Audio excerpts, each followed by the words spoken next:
Oi, estudante! Meu nome é Rose Melo, eu sou professora de língua portuguesa e hoje nós vamos trabalhar um pouquinho sobre o sinônimo, antônimo, a polissemia e a paráfrase. A parte da gramática que trabalha esses elementos é chamada de semântica. Então, hoje, ao final dessa aula, você vai saber o que é a semântica, o que estuda na semântica, o que é um antônimo, um sinônimo, a polissemia e o que é parafrasear. Aí você vai falar: nossa, professora, mas eu já estudo sinônimo e antônimo a vida inteira. É isso mesmo, né? Lá a tia, a nossa primeira professora, nos ensinou o que é sinônimo, o que é antônimo. Só porque hoje nós vamos ver o sinônimo dentro do contexto. Como usar o sinônimo. Então, como eu já falei, a semântica, ela estuda a significação e a interpretação da palavra, da expressão dentro de um contexto. Então, é aquela palavra, é o sentido daquela palavra, a interpretação daquela palavra dentro de um texto. Então, sinônimo são palavras parecidas, nunca igual. Elas são parecidas, não existe uma palavra igual à outra. Existe com sentido parecido com a outra. Então, nós temos andar e caminhar, usar e utilizar, fraco e frágil, léxico e palavras, defeito e imperfeição, casa, residência, lar e moradia. Então, mas muitas vezes, quando você está escrevendo, quando você olha no dicionário ou na internet o que é sinônimo ou um sinônimo de uma palavra, lá vem vários sinônimos. Então, você precisa ver qual daquelas palavras fica melhor naquela frase, naquele texto que você está escrevendo, tá? Então, quando você fala, comprei um novo lar ou comprei uma nova casa, qual que a harmonia da frase, em qual das duas frases aqui tá melhor? É lar ou casa? Você falar comprei um novo lar ou comprei uma nova casa? Geralmente nós falamos comprei uma nova casa, mesmo lar e casa sendo sinônimas, palavras sinônimas. Então, por isso precisa de prestar atenção no contexto. Presta atenção aqui, um dos objetivos principais de um sinônimo. Quando eu devo usar um sinônimo e por que é importante? Na hora que você está escrevendo a sua redação. Lá na redação do Enem ou de qualquer outro concurso, é importantíssimo, porque a repetição de palavras mostra que o seu vocabulário está pobre. Então, você vai perder pontos e você pode estar usando essa substituição usando o sinônimo. Presta atenção. O aluno afirmou que aquela prova foi uma das mais difíceis que já fez na vida. O aluno estava exausto ao final do dia, mas parecia esperançoso, assim como os demais alunos. Olha só que nesse parágrafo eu repeti 3 vezes a palavra aluno. Agora, olha embaixo o que eu fiz. O aluno afirmou que aquela prova foi uma das mais difíceis que já fez na vida. O estudante estava exausto ao final do dia, mas parecia esperançoso, assim como os demais. Olha o que eu fiz.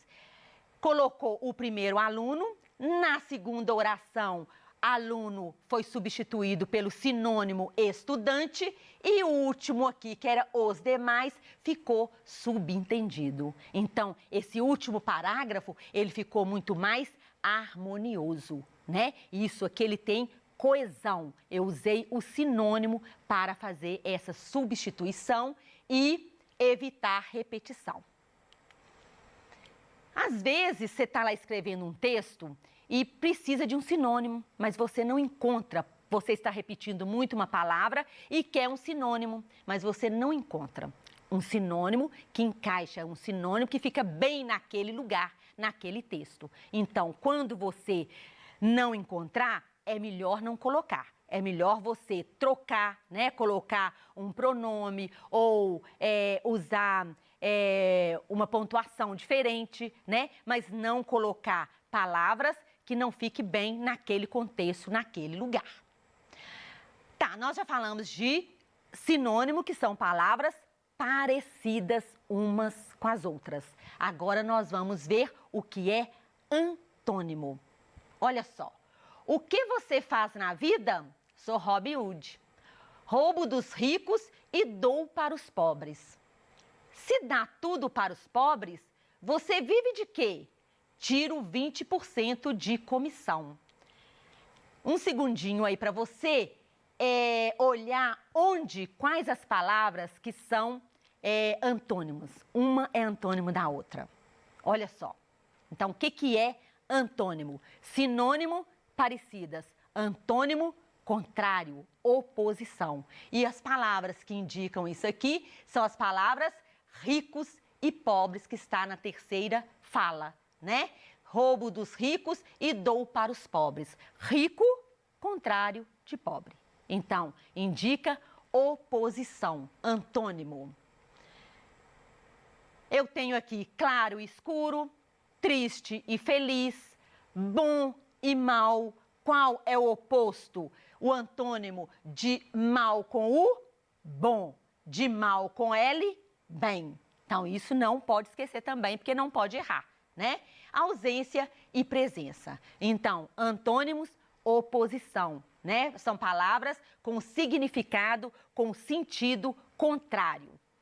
Agora, nós temos uma função da linguagem que também trabalha com a oposição, com a palavra que significa contrário. Lembra qual é? Então, olha só, antônimo, ante, oposto, antítese. Antítese é a figura de linguagem que assemelha, né, com a oposição com sentido contrário. Então, agora vamos ver alguns exemplos, né, para fixar, para ver se aprendeu direitinho. A noite contém um silêncio que não existe durante o dia. Antônimo aqui é o quê? Noite e dia.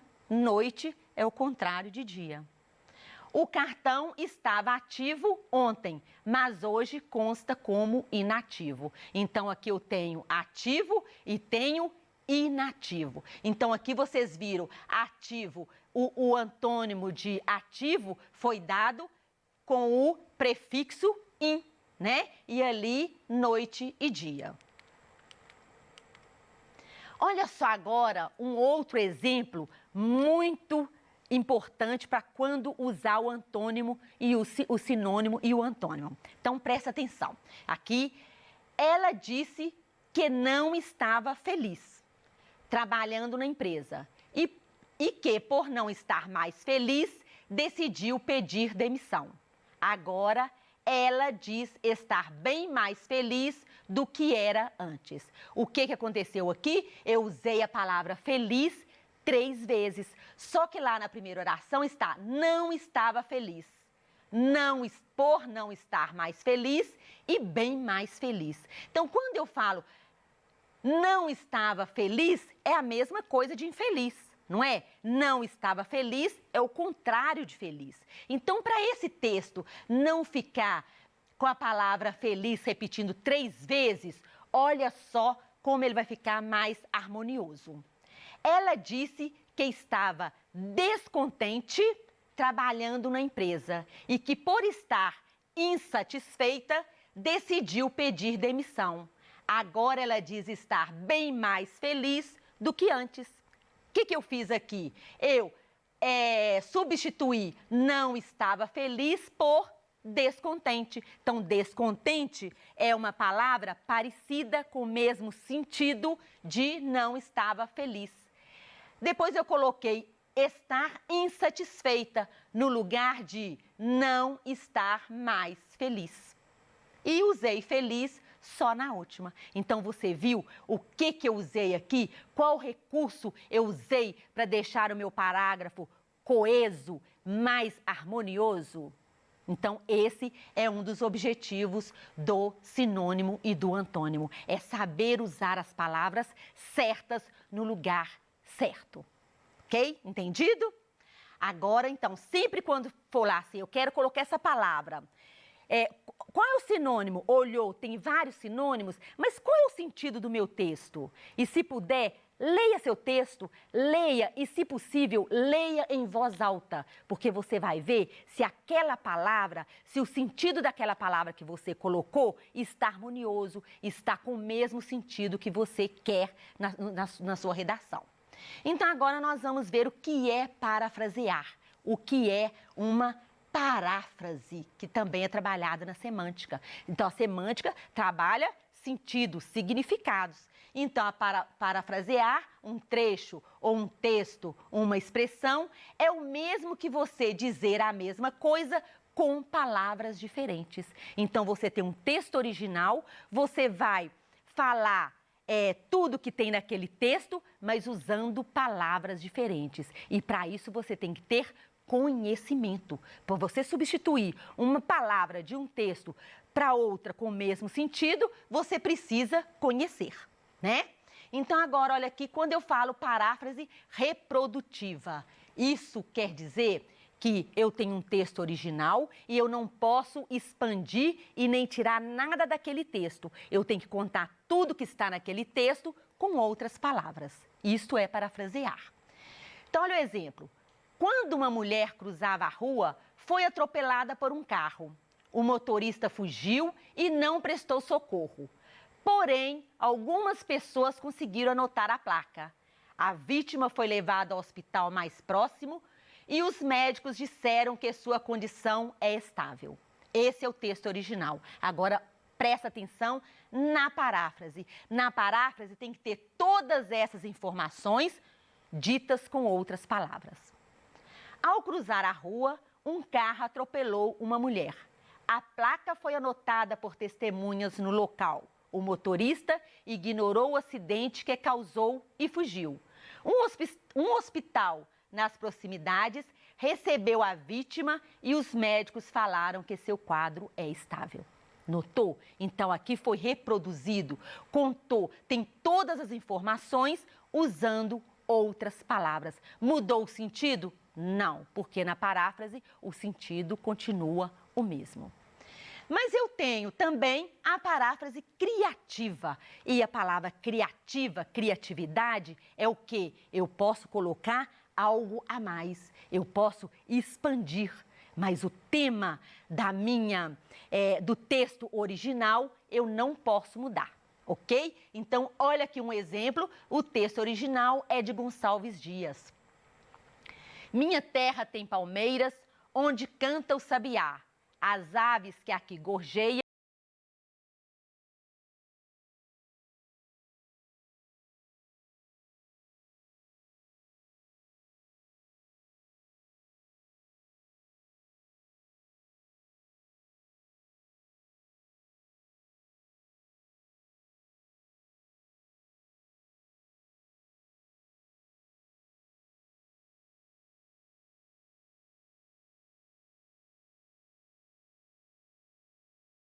De minha terra, ai terra que tem palmeiras, onde canta o sabiá.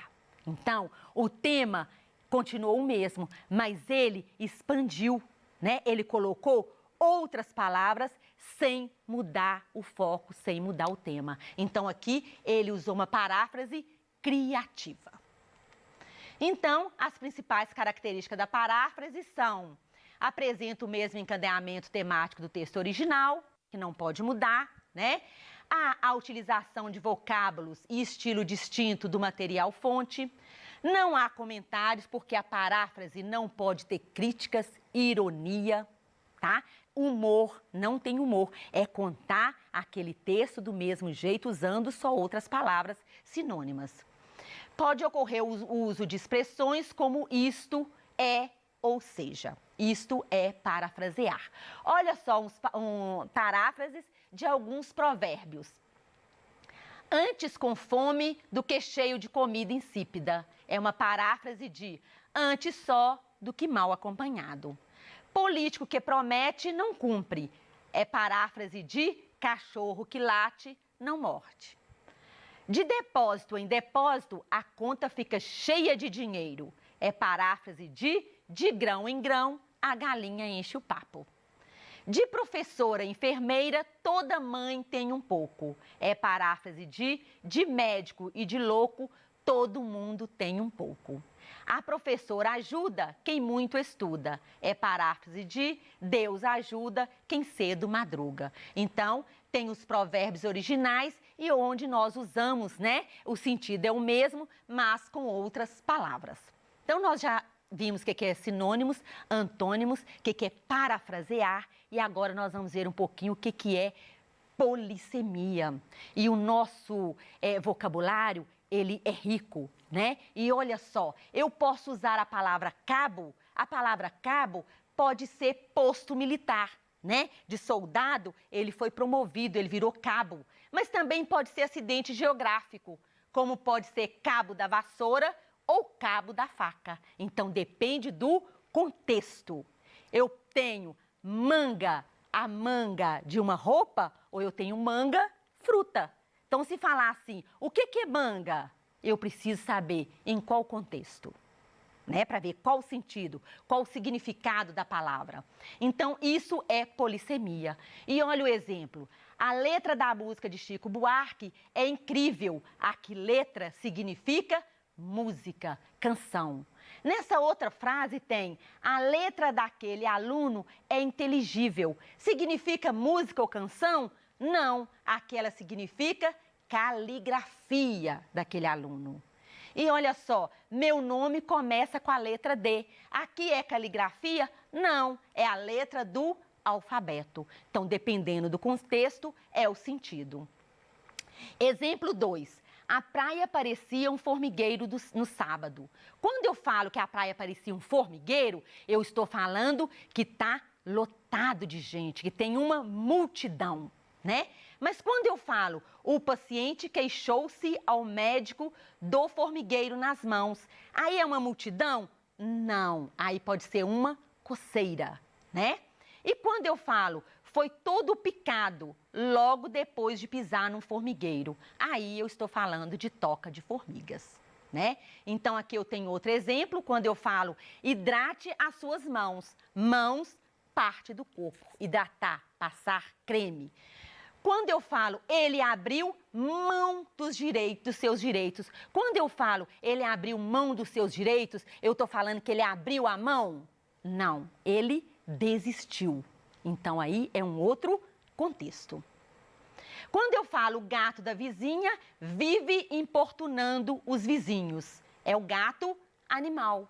Mas eu também posso falar, o morador daquela residência fez um gato na fiação elétrica. A gente não escuta muito falando assim, esse gato fez um gato animal? Não, puxou um fio da CEMIG que não deveria ter puxado. Isso é fazer um gato, né? Então, isso é polissemia. Olha só que legal esse aqui.